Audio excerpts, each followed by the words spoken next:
Friend હું કુલદીપ રાજપૂતને ફરી એક નવા બ્લોગ સાથે તમને તમારું હાર્દિક સ્વાગત કરું છું। અત્યારે સવારનો ટાઈમ છે, 4:30થી માંડીને ગણો ને 7:30 સુધી એકદમ કન્ટિન્યુ વરસાદ વરસી રહ્યો છે।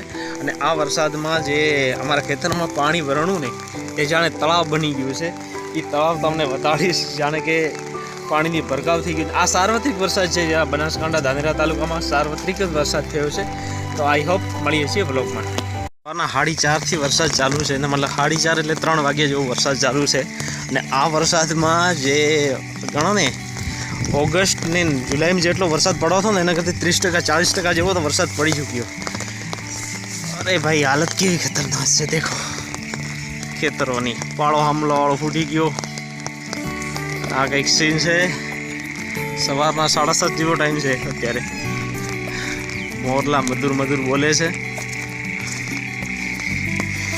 પાણી ખેતર ખાલી કરનો 3 કલાક 3-4 કલાક વરસાદ ભર્યો, ખેતર ભરી નાખ્યા। દેખો પાળા બીજા ફોડે કરીને હા પથારીઓ ફોકી નાખી। દેડકાનો કરકસ અવાજ સંભળાઈ રહ્યો છે। ઠંડો પવન વાય છે, દાંત તો થાય છે। આ દેખો પાણી કેવું જાય, દેખો આ સીન દેખાડવાથી ઘરથી આવ્યો હું અહીંયા।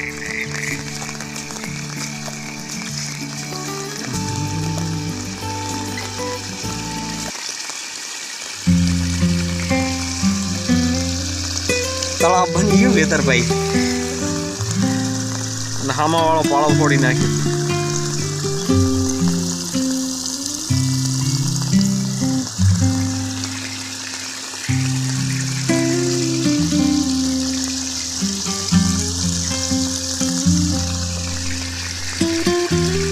મારકૂટ પાણી વહી રહ્યું છે।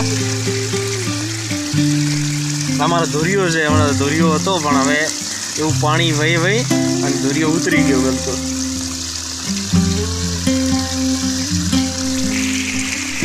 અત્યારે તો ટીપા વરસાદ વધી ગયો છે, ધીરે ધીરે। આ પાણી વહી અને સામે જાય છે, અને સામે એલો પાળો દેખાય, તમને ઝૂમ કરીને બતાવો। આ પાળો ફોડી નાખ્યો।